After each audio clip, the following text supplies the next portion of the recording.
Hi, my name is Anna. I am 35 years old. I live in a small house with my son Lucas. He is 10 years old. I work as a teacher. My life is simple, but I always wanted it to be happy and full of love. 12 years ago, I met Tom. He was kind and charming. He smiled a lot and made me laugh every day. He said, "You are beautiful," and I felt special. I thought he was the perfect man. After 2 years, Tom asked me to marry him. I said yes. We had a small wedding. My family and friends came. I was very happy. I thought, this is the beginning of a beautiful life. For the first years, everything was good. Tom worked hard at his job. I stayed home to take care of Lucas. Lucas was a happy baby. I cooked dinner, cleaned the house, and helped Lucas learn new things. Tom often said, "You are a great wife and mother." But after a few years, Tom changed. At first, the changes were small. He started coming home late. He said, "I have a lot of work to do." I believed him. But then, he became quiet. He didn't smile as much. One day I noticed Tom was always looking at his phone. He didn't want me to see the screen. I asked, "Who are you texting?" He said, "It's just work." I wanted to believe him, but something didn't feel right. Another day, Tom said he had to travel for work. He packed his bag and left early in the morning. He didn't say goodbye like he used to. I felt sad, but I told myself, maybe he is tired. He works so much for our family. One evening, Tom was in the shower. His phone was on the table. A message appeared on the screen. It said, "I miss you. When will I see you again?" My heart stopped. I picked up the phone. My hands were shaking. I read the message again. It was from a woman named Claire. At that moment, I didn't know what to do. My chest hurt. My mind was full of questions. Who is Claire? Why does she miss him? Does Tom have another woman in his life? When Tom came out of the shower, I put the phone back on the table. He looked at me and smiled, but I couldn't smile back. That night, I couldn't sleep. My heart felt heavy. I looked at Tom while he slept. He looked calm, but I was not. I thought about the message again and again. The man I loved was hiding something. The next morning I woke up early. I didn't sleep much the night before. My mind kept replaying the message I saw on Tom's phone. I knew I had to talk to him. I needed to know the truth. Tom was sitting at the kitchen table, drinking coffee. He smiled when he saw me. "Good morning," he said. His voice was calm, but my heart was racing. "Tom," I said, trying to keep my voice steady, "I need to ask you something." He looked at me with a confused expression. "What is it?" he asked. "I saw a message on your phone last night," I said. "It was from a woman named Claire. She said she misses you. Who is she?" Tom froze for a moment. Then, he laughed nervously. "Oh, Claire. She's just a friend from work." I stared at him. I could feel my chest tightening. "A friend?" I asked. "Why would a friend say she misses you? And why didn't you tell me about her?" Tom sighed and shook his head. "You're overthinking this, Anna," he said. "It's not a big deal, but it was a big deal." I could feel it. "Tom," I said firmly, "I need you to tell me the truth. Are you seeing someone else?" He looked away. He couldn't meet my eyes. "No, of course not," he said, but his voice was quiet. I felt a wave of anger rise inside me. "Tom," I said again, my voice shaking, "don't lie to me. I saw the message. I deserve the truth." Finally, he sighed deeply. He looked at me, and for the first time, I saw guilt in his eyes. "Yes," he said softly. "I've been seeing Claire. It felt like the ground beneath me disappeared. My chest ached, and tears filled my eyes. "How could you do this to me, to us?" I asked, my voice breaking. Tom looked down. "I didn't mean for it to happen," he said. "It just happened. It just happened." I repeated, my voice louder now. "We are married, Tom. We have a son. I have given everything to this family, and this is what I get." He didn't say anything. He just sat there, looking at the floor. I felt a mix of emotions, anger, sadness, and betrayal. I thought about all the years I spent supporting him, taking care of Lucas, and keeping our family together. I thought about the nights I waited for him to come home, trusting him. "Do you even care about this family?" I asked. "Of course I do," he said quickly. "I care about you and Lucas, but things have been different between us." "Different," I said, shaking my head. "I have done everything to make this family work. I stayed home to raise Lucas. I supported you in your job, and I loved you, Tom. I loved you with all my heart, and this is how you repay me." Tom sighed again. "I don't know what to say," he said. "I made a mistake." "A mistake," I said. "A mistake is forgetting to take out the trash. What you did was a choice." There was silence between us. I felt tears running down my face, but I didn't wipe them away. I didn't want to hide my pain. I thought about Lucas. He was still sleeping in his room. I didn't want him to wake up and see me like this. "Why?" I asked, my voice quieter now. "Why did you do this, Tom? Was I not enough for you?" "It's not about you," he said. "It's about me." I felt lost. I don't know who I am anymore. I couldn't believe what I was hearing. "You don't know who you are?" I said. "Then why didn't you talk to me? Why didn't you try to fix things with me instead of going to her?" Tom didn't have an answer. I stood up from the table. My hands were shaking. "I need time to think," I said. "I can't look at you right now." I went to my bedroom and closed the door. I sat on the bed and cried. My heart felt like it was breaking into a million pieces. I thought about everything I had done for Tom and for our family. I thought about all the times I put his needs first and ignored my own. I thought about the trust I had in him and how he destroyed it with one decision. But I also thought about Lucas. He needed me to be strong. I couldn't let him see me fall apart. Later that day, Tom knocked on the door. "Anna," he said softly, "can we talk?" I opened the door but didn't let him come in. "What do you want to say?" I asked. "I'm sorry," he said. "I know I hurt you, and I know I broke your trust. But I want to fix this. I don't want to lose our family." I looked at him. He seemed sincere, but I didn't know if I could believe him. "Why should I trust you again?" I asked. "I'll do whatever it takes," he said. "I'll end things with Claire. I'll go to counseling. I'll do anything to make it right." I wanted to believe him. I wanted to believe that we could fix our marriage, but I wasn't sure.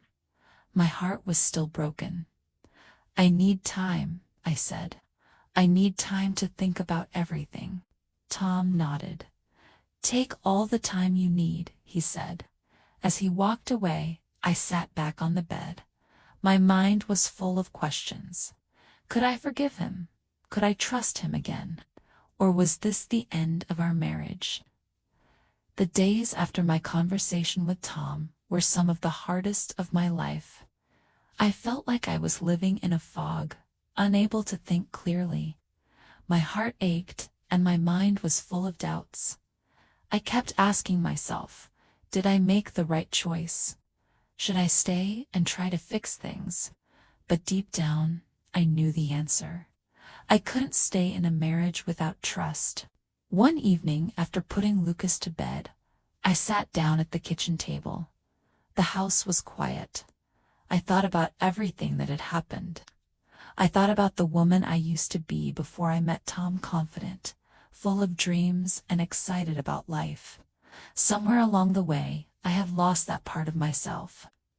The next morning, I told Tom my decision. "Tom," I said, looking him in the eye, "I can't do this anymore. I can't stay in a marriage where I don't feel loved or respected. I think it's best if we separate." Tom looked surprised, but he didn't argue. "I understand," he said quietly. "I'm sorry, Anna. I know I hurt you." His words didn't make me feel better, but they didn't make me feel worse either. I knew I had to do this for me and for Lucas. At first, life without Tom was difficult. The house felt empty. Every little thing reminded me of him. The chair where he used to sit, the mug he always used for coffee, even the sound of the clock ticking in the living room. Some nights, after Lucas went to sleep, I cried alone in my room. I felt lonely and unsure of the future. But then, one day, I decided to stop crying. I told myself, "Anna, you need to move forward. You can't let this pain control you." I started by focusing on Lucas. He was my priority. I made sure he felt loved and safe, even though his dad wasn't living with us anymore. "Mama, are you okay?" Lucas asked me one evening. I smiled at him and said, "Yes, Lucas, I'm okay. We're going to be okay." I wasn't completely sure if that was true, but I wanted him to believe it. As the weeks went by, I realized that I needed to take care of myself too. I started doing small things that made me happy. One Saturday, I decided to go to the park with Lucas. We brought a ball, and he played while I sat on a bench and enjoyed the fresh air. It was a simple moment, but it made me feel alive again. Another day, I found my old sketchbook in a box in the closet. I used to love drawing, but I had stopped years ago. I opened the book and looked at the unfinished sketches. They reminded me of the person I used to be. That evening, after Lucas went to bed, I sat down with a pencil and started drawing again. It felt good to create something with my own hands. For the first time in weeks, I smiled. I also started reconnecting with old friends. One day, I called my best friend from college, Sarah. We hadn't talked in years, but when she answered, her voice was warm and familiar. "Anna, it's so good to hear from you," she said. We talked for hours. I told her everything that had happened with Tom. She listened without interrupting. When I finished, she said, "Anna, you're stronger than you think. I'm proud of you." Her words meant a lot to me. Sarah invited me to join a book club she was part of. I hesitated at first, but then I thought, why not? I needed to do something for myself. At the book club, I met new people. They were kind and welcoming. We talked about books. It felt good to be part of something again. As time went on, I started to notice changes in myself. I wasn't crying as much anymore. I felt more confident and less afraid of the future. One morning, I looked in the mirror and saw a different person. I saw a woman who had been through pain but was still standing. I saw a woman who was learning to love herself again. I realized that my happiness didn't depend on Tom or anyone else. It depended on me. One evening, as Lucas and I were having dinner, he looked at me and said, "Mama, you're smiling more now." His words made my heart feel warm.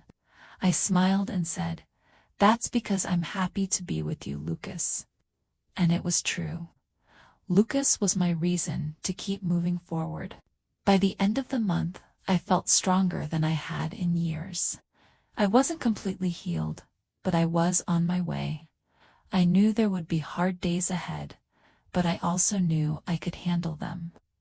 I had started a new chapter in my life, one where I was in control of my own happiness. Months passed, and my life slowly began to feel normal again. The pain in my heart didn't disappear completely, but it wasn't as heavy as before. I had learned to live with it. More importantly, I had learned to live for myself and for Lucas. Every morning, I woke up feeling a little stronger. I had built a routine that made me feel grounded. Taking Lucas to school, working on my art, reading books, and spending time with friends. These small things gave me a sense of peace. One Saturday morning, Sarah called me.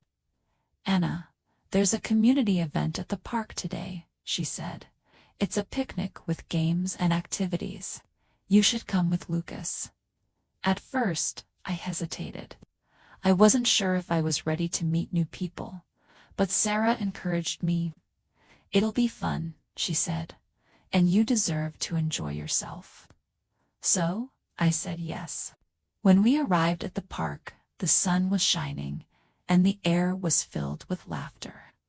Lucas immediately ran off to play with other kids, leaving me with Sarah and a group of her friends. As the day went on, I found myself relaxing. I laughed at jokes, joined a game of charades, and even tried a new dessert that someone brought. It felt good to be surrounded by positive energy. During the picnic, Sarah introduced me to a man named Daniel. He was tall, with kind eyes and a warm smile. "Daniel runs the local library," Sarah said. "He's organizing the book drive next month." "It's nice to meet you, Anna," Daniel said, extending his hand. "It's nice to meet you too," I replied, shaking his hand. We started talking, first about books and then about life. Daniel was easy to talk to. He listened carefully and didn't interrupt. He had a calm presence that made me feel at ease. At the end of the day, Daniel said, "It was great meeting you, Anna. I hope to see you at the library sometime." I smiled. "Maybe I'll stop by." The next week, I found myself thinking about Daniel. He seemed so different from Tom, kind, patient, and genuine. But a part of me felt scared. What if trusting someone again only led to more pain? I decided to take things slow. One afternoon, I visited the library with Lucas. When we walked in, Daniel was helping a group of children with an art project. He smiled when he saw us. "Anna, Lucas, welcome to the library," he said. Lucas ran to join the kids, and I stayed to talk with Daniel. We spent the next hour chatting about books, community events, and life in general. It was easy and natural, and for the first time in a long time, I felt a spark of hope. Over the next few months, Daniel and I got to know each other better.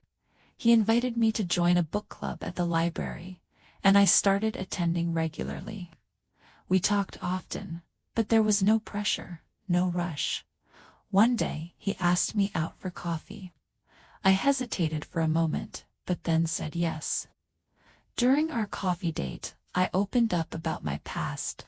I told him about Tom and the pain I had gone through. Daniel listened quietly. When I finished, he said, "Anna, I admire your strength. It takes courage to move forward after something like that." His words touched me. They weren't just empty compliments. They felt sincere. As time went on, I realized something important. I didn't need Daniel to make me happy. I had already found happiness within myself. But having someone like him in my life, someone who respected me and cared for me, was a gift. One evening after Lucas went to bed, Daniel and I went for a walk in the park. The air was cool, and the stars were shining above us. "I want you to know," I said, "that I'm not looking for someone to complete me. I'm already complete. But I think I'd like to share my life with someone who values me for who I am." Daniel smiled and said, "That's all I could ever hope for, Anna." Looking back on my journey, I realized how much I had grown. The pain of Tom's betrayal had taught me important lessons about love and resilience. I learned that love isn't just words, it's actions. Love is about respect, care, and being there for each other, even when times are hard. Most importantly, I learned to love myself. I learned that my worth doesn't depend on someone else's approval or affection. It comes from within. I found strength I didn't know I had and built a life that made me proud.